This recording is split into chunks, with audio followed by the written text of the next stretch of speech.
Ikonin fans nag-alboroto sa pagsama at sabay dumating ng Kim Pao sa isang event.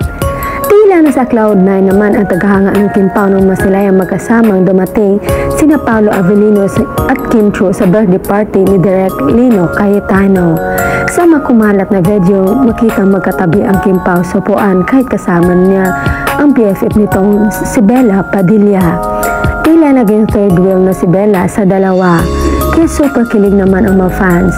Komento nila, my favorite low-key couple, dito ako sa jowang hindi ma-promo, hindi pala post sa social media pero alam mong totoo. Yung mahiyain si boyfriend tapos si girlfriend, maingay, balance ba?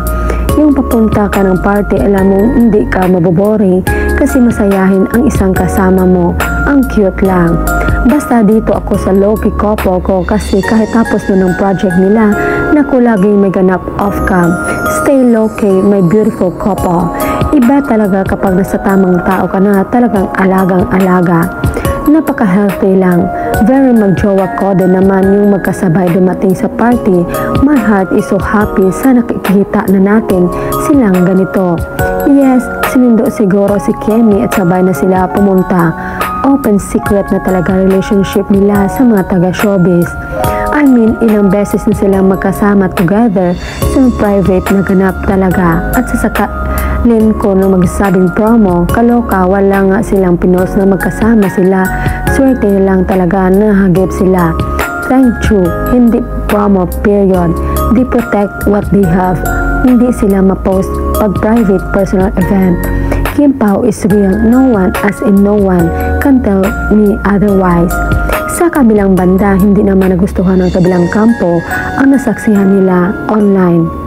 Low-key, gunggong si Paolo nagpo-post yan if may jowa, sadyang hindi niya mai-post idol mo kasi wala naman silang hindi naman sila proud pa kayo gunggong tapos idol mo kilig na kilig kapag inaasar sa showtime. Hindi nahiya ang Shomera at Prinsesa Chinita. Dagdag naman ng isang ex-users, kinakahiya ni Paolo si Kim, di nga pasado sa standard ni Paolo si Kim kasi di professional si Kim kahit saan ingay, walang delikadesa at Prinsesa Chinita. Kaya tinalikuran na lang ni Paolo. Hindi naman pinalampas ng Kim Pao Fanny ang kabulastugan nila at sinupalpal ang mga ito. Respect nila, ikaw ang walang delikadesa, sawsawera pa, sobrang bitter ang heart mo.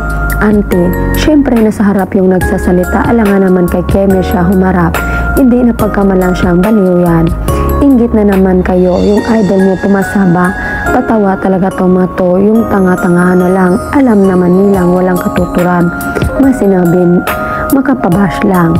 Sige, laban mo yan hanggang matuluyan kang mabaliw dahil madidisappoint ka lang, ang laki ng problema mo.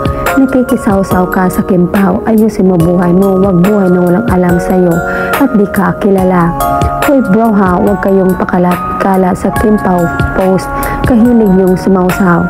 Alin ang mas may standard, yung idolet mo, wag kami, ayaw yung tantanan ang Kim Pao, laki ng panghinayang ba? Isda na nasa naging butete pa, ayan ang napapala na masyadong assuming, mas sikit bang tanggapin? Ikaw ang walang delikadesa kasi sawsaw ka ng sawsaw sa post ng Kim Pao. Sakit ba sa heart? Baka atakihin ka niyan sa sobrang bitter mo. Ante, ayusin mo, baka sa hospital ka pulutin yan. Huwag mong igaya sa chipipay mong starlet. At Janine Gutierrez, si Kim hindi asyumera na sila ni Pao. Yung starlet na sinuno mo, feeling jowa dati ni P, nangontrata pa ng ninong. At Janine Gutierrez, parang asong ulo ng habol ng lalaki. Chip starlet, inggit, iyak pa ang mga ikonin